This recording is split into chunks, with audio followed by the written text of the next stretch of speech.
Hi everybody, Dan Illman here for the DRF Breeding Report along with NIcole Russo, and this week we're going to discuss three fast and sharp 2-year-olds that we've seen thus far at the Saratoga meet. Now let's begin with Honorable Treasure. Now, horses cutting back in distance often thrive at 7 furlongs, 6.5 furlongs, sort of these elongated sprints, and Honorable Treasure really improved second time out for trainer Kenny McPeak, moving turf to dirt, a 90 Beyer speed figure as we see from this past performance cut.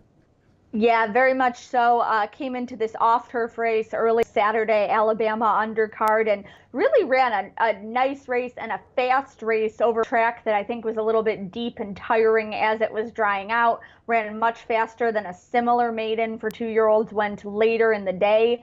From the second crop of To Honor and Serve, who was a graded winner, from ages 2 up until, running well as an older horse, son of Bernardini, AP&D sire line. You expect those to be able to go longer, but they've certainly been pretty quick, pretty good looking so far, looking at horses like State of Honor, who was that very good second Florida Derby to eventual Kentucky Derby winner Always Dreaming, and a lot of class in one's female family. I think there's a lot to like about this horse moving forward. To Honor and Serve stands for $10,000 at Gainesway. Let's talk a little bit about that female family. The dam's a half to a nice horse named Windrush, who is a graded stakes winner going long. But the second dam, not only was she a stakes winning sprinter, but she was a full sister to a very nice horse. Yeah, sister to Sardula, who won the Kentucky Oaks, a half-sister to Imperial Gesture, who is a multiple Grade 1 winner and second in the Breeders' Cup Juvenile Fillies, third in the Breeders' Cup Distaff, running against a good group of horses.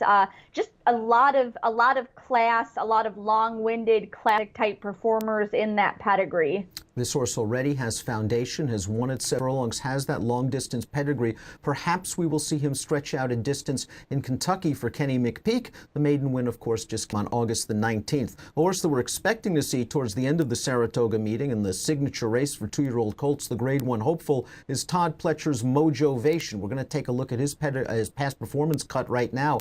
86 Beyer speed figure first time out. A very exciting performance for a son of Quality Road who's sort of broken out the last year and a half.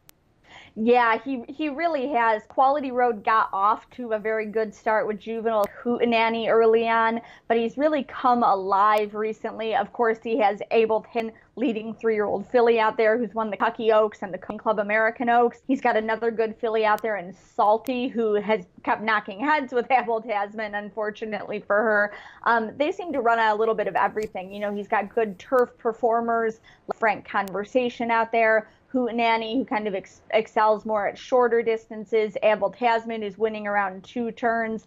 A lot of class there, and this one, the broodmare sire, is Congrats, and I really think that he's going to turn out to be a sneaky good broodmare sire. He's had a lot of good fillies to his credit. I'm really interested to see how that'll, start to translate over the next couple of years. And Mojovation expected to run back in the hopeful end of the Saratoga meet. A really exciting young horse, I think. Quality Road stands for $35,000 at Lane's End. Let's talk a little bit about this horse's distance possibilities down the road. Quality Road could certainly go 1.1 miles, and long distances were no problem for him despite his brilliant speed.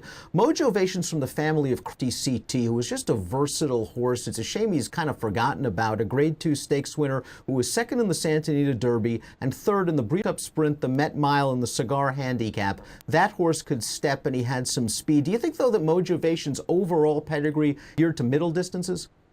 I think it is definitely geared that way, but you certainly see, good horses being able to shit out. Quality Road was so brilliantly fast, but he was such an efficient mover and had such a good way of moving that it enabled him to carry that speed a distance by just running other horses off their feet. So it'll be interesting to see how this one continues to develop. Let's now talk about a horse that we're expecting to see in the Grade 1 spin away for 2-year-old fillies. And this is Chad Brown's Separation of Powers. As we look at the past Performance Cup, Separation of Powers was bet in her career debut. She showed good speed from the inside, and then she just poured it on in the stretch in the manner of a good filly. Yeah, very much so. And looking at the pedigree, this is one who I do like stretching out down the road. Her sire is Candy Ride, who doesn't have an American Classic winner yet, but I really think that's just a matter of time. He sired all these good horses like Gun Runner, Shared Belief, Misremembered, who win at a mile and an eighth, a mile and a quarter. They want to go long. And this is another one where I think we're going to see a developing broodmare sire here. Empire Maker, Belmont Stakes winner, sire of classic sires, and he's had so many good fillies to his credit that I think we're going to see a lot of these mares throwing good stakes performers in the coming years. I think there's a lot of exciting things developing in this family. Candy Ride stands for $60,000 at Lane's End. I agree with you. This is a very exciting prospect. We'll see how she fares in the spinner, but I'm really looking forward to her stretch out in distance. She sold for $190,000 as a weanling. The dam's a half-sister to a stakes winner named Fusa Code, who could go 2 turns. The second dam was a very versatile multiple stakes winner on dirt, running at Emerald Downs and Hastings Park. So there are 3 sharp 2-year-olds to consider. Put on your horse watch lists on DRF.com for the remainder of the 2-year-old season leading up to the Breeders' Cup. And for more breed information, follow at DRF Breeding on Twitter. And you can also follow Nicole at DRF Russo. And next week, we'll take a look at some sharp 2-year-olds from Del Mar.